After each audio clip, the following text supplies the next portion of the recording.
وضحاها والقمر إذا تلاها والنهار إذا جلاها والليل إذا يغشاها والسماء وما بناها والأرض وما طحاها ونفس وما سواها فألهمها فجورها وتقواها صدق الله العظيم. بسم اللہ الرحمن الرحیم. آج ہم سوٹ اینڈ ڈیفنسز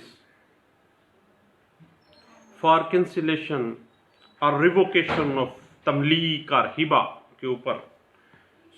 بات کر رہے تھے. آپ کو پتہ ہے اس پہ کافی سیریز میرے لا لیکچرز بائی سلیم یعقوب جو میرا یوٹیوب پہ چینل ہے اس پہ موجود ہیں، لیکن سوٹس کی ٹیکنیکلٹیز اور ڈیفنسز کی ٹیکنیکلٹیز پہ کچھ گفتگو ہوئی ہم کچھ دوستوں کے درمیان. تو میں نے کہا سب دوستوں سے، چونکہ یہ ایک اہم ٹیکنیکل سا معاملہ ہے اور سول پریکٹس کرنے والے جو دوست ہیں ان کو شاید اس پہ بہت زیادہ معاملات آتے ہیں، جب ہمیں پتہ چلا ہے تو سب سے ہم شیئر کرتے ہیں. آپ کو پتہ ہے کہ ہبہ ود آؤٹ کنسیڈریشن، جب آپ کسی کو جائیداد دے دیتے ہیں، بخشش کر دیتے ہیں، وہ غیر وارثان کے لیے جب ہوتی ہے تو وہ ہبہ کہلاتی ہے. اور جب جائز وارثان کے حق میں آپ بخشش کرتے ہیں ود آؤٹ کنسیڈریشن کو پراپرٹی دے دیتے ہیں تو وہ تملیک کہلاتی ہے. اور تملیک یا ہبہ انگریزی میں گفٹ کہلاتا ہے. تملیک یا ہبہ جو گفٹ ہے اس کو ثابت کرنے کے لیے 3 انگریڈینٹس ہیں: offer, acceptance and delivery of possession. اب offer, acceptance and delivery of possession جو ہے، ان کی ٹیکنیکلٹیز جو ہیں، کیا کس وقت آفر کیا گیا، کن کے سامنے، کس مجلس میں، کہاں پہ، کس جگہ پہ ایکسیپٹ ہوا، کیسے ہوا، کن کی موجودگی میں ہوا، کیا کوئی اٹرنی آیا تھا، کس نے آیا تھا. ڈیلیوری آف پوزیشن کیا کنسٹرکٹیو تھی، کیا ریئل تھی، ایکچول تھی. اس کی ٹیکنیکلٹیز کو دیکھنے کے لیے 2002 SCMR پیج 1936، 2004 SCMR پیج 829 اور NLR 2003 SCJ پیج 685 اور NLR 2003 اپیل کیسز 69 پیج ہے اور NLR 2001 سول ڈائجسٹ پیج ہے 413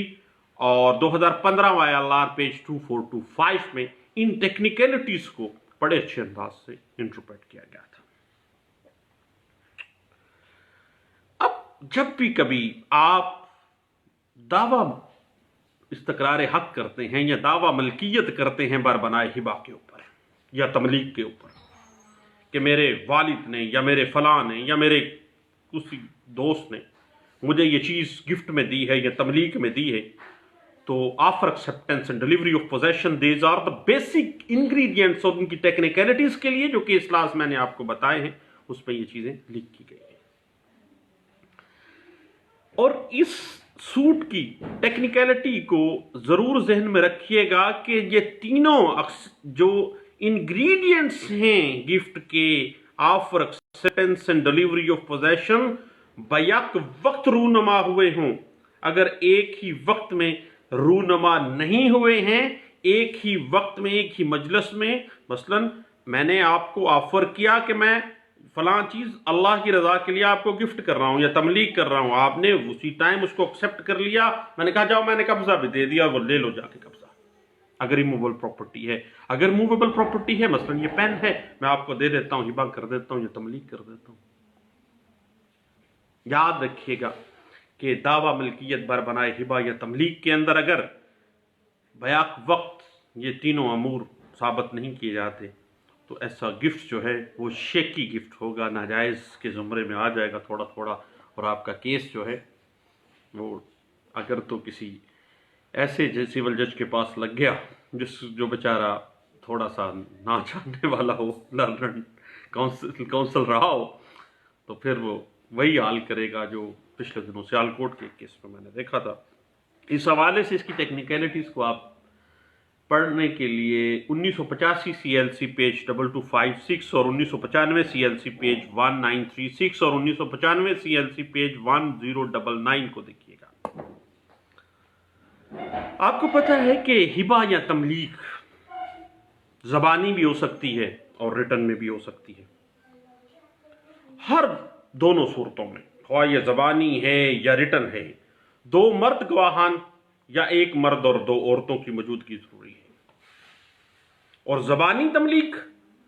کو اگر بذریعہ اقرار نامہ تسلیم کیا گیا ہے تو دین اگر اس اقرار نامے کو رجسٹرڈ کروا لیا گیا تو بے نامے کی اس ہبہ نامے کی رجسٹری کی ضرورت نہیں ہے۔ اس ہبہ نامے کی رجسٹری کی ضرورت کیوں نہیں ہے؟ کیونکہ بذریعہ اقرار نامہ اس نے تسلیم کر لیا ہے۔ کیونکہ سیکشن 17 رجسٹریشن ایکٹ کے تحت کسی بھی امویبل پراپرٹی کی جو تملیک ہے یا ہبہ ہے اس کی رجسٹریشن ضروری ہے، خواہ آپ بذریعہ اقرار نامہ ہی اس کی رجسٹریشن کروا لیں، 1% ڈیوٹی دے کے۔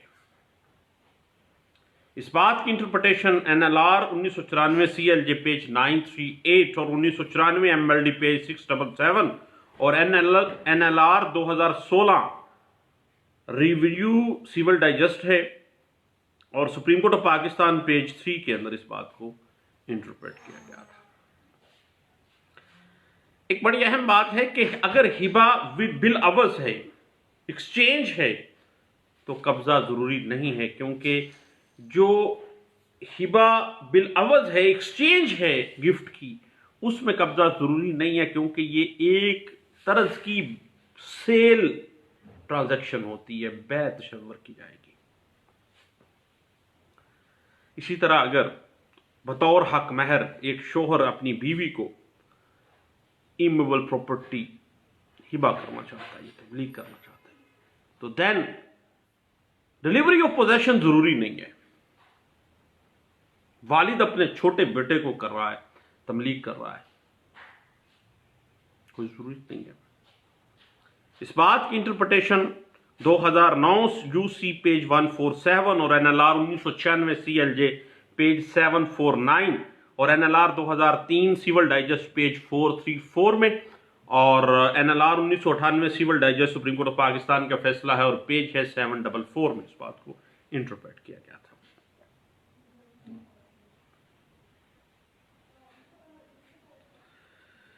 یاد رکھیے گا،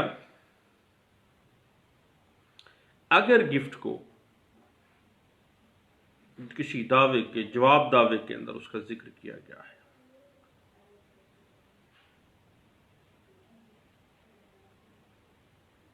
دین اس کی کیا فیٹ ہوگی، اس کی لیگل ٹیکنیکلٹی کیا ہے۔ مثلاً آپ نے ایک دعویٰ دائر کیا کسی موویبل پراپرٹی کے اگینسٹ، تو جواب دعوے میں آ گیا کہ جناب یہ پراپرٹی تو مجھے زبانی گفٹ کی گئی تھی، لینچ ایک نیا کٹا کھل گیا ہے۔ یاد رکھیے گا اس ٹیکنیکلٹی کے لیے، اگر گفٹ کو جواب دعوے میں اس کا ذکر کیا گیا ہے تو پلینٹف کو الگ سے اس کی کینسلیشن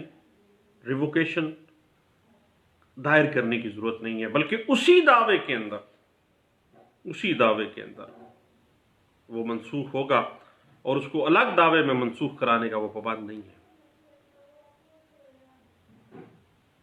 اس بات کی انٹرپریٹیشن آپ دیکھنا چاہیں تو 1988 MLD پیج 1990 میں اس بات کو انٹرپریٹ کیا گیا تھا۔ اب بات آ جاتی ہے زبانی گفٹ یا تملیک کی، زبانی ہبہ یا تملیک کی۔ یاد رکھیے گا کہ زبانی جو ہبہ ہے یا تملیک ہے، اس کو پروف کرنے کے لیے اگر اس زبانی گفٹ کی ڈیٹ، کس ڈیٹ کو یہ ہبہ ہوا ہے، کس مقام پر ہوا ہو، کس وقت ہوا اور کن گواہان کی موجودگی میں ہوا ہے، اگر یہ چیزیں آپ پروو نہیں کر پاتے، یہ چیزیں آپ نہیں اپنے دعوے میں پروو کر سکتے، تو دین ایسی گفٹ یا ایسی تبلیغ جو ہے اس کا کوئی جواز نہیں ہے، اور اگر اس کی ریووکیشن یا کینسلیشن میں جایا جائے زبانی کی، تو وہ کینسلیشن ہو سکتی ہے۔ اس بات کی interpretation P L J 2015 Lahore high court page 876 اور 2002 S C M R page 129 اور P L J 2015 Lahore high court page 921 اور 2018 S C M R page 139 اور N L R 2011 C L J page 345 میں اس بات کو انٹرپریٹ کیا گیا تھا۔ اس کے بعد اگر ڈیلیوری آف پوزیشن جو ہے وہ ثابت نہیں ہوتی ہے اور ریلیشن شپ بھی ایسا تھا کہ قبضہ دیا جا سکتا تھا، تو دین تملیغ جو ہے وہ ریووکیشن میں جا سکتی ہے۔ اس بات کی interpretation N L R 2011 C L J page 345 میں کی گئی تھی، اور یاد رکھیے گا کہ کبھی خاوند اپنی بیوی کو گفٹ کرتا ہے بالعوض کس کے؟ حق مہر کے، تو اس کی رجسٹریشن، اس کا ڈیلیوری آف پوزیشن بھی ضروری نہیں ہے، نہ ہی اس کی رجسٹریشن جو سیکشن 17 رجسٹریشن ایکٹ 1870 کہتا ہے اس کی بھی ضرورت نہیں ہے، کیونکہ نکاح نامہ رجسٹرڈ ہو گیا، حق مہر کے طور پہ پلاٹ لکھ دیا گیا یا زمین لکھ دی گئی ہے۔ اس پوائنٹ کے اوپر میرے ایک دوست پچھلے دنوں مجھے کہنے لگے مذاق میں، کہتے یار جس سے کبھی پراپرٹی خریدے پھر اس کا نکاح نامہ لازمی ہمیں چیک کرنا چاہیے، یہ نہ ہو اس نے وہ حق مہر میں لکھ کے دی ہو اپنی بیوی کو۔ تو یہ بات کافی حد تک ٹھیک بھی ہے۔ اس بات کی اگر آپ انٹرپریٹیشن دیکھنا چاہیں تو 1999 C L C page 163، P L D 1966 Peshawar high court page 64 اور P L D 1997 Lahore high court page 389 اور 2007 ایم ایل ڈی پیج 304 اور 1989 S C M R page 1981 میں اس بات کو انٹرپریٹ کیا گیا تھا۔ اب جہاں تک انگریڈینٹس اور ہبہ کرنے کا اختیار ہے کسی شخص کا بطور مالک، اس کی ٹیکنیکلٹیز کو آپ دیکھنا چاہیں، اور تملیغ کرہندہ جو ہے، ہبہ کرنے والا جو ہے، ڈونر جو ہے، وہ ڈونی کو اپنا پوزیشن ختم کر کے ڈیلیوری آف پوزیشن دے دیتا ہے، اس کی کہاں کہاں پہ کیا کیا ٹیکنیکلٹیز کو دیکھنا ہے، کیا وہ چیز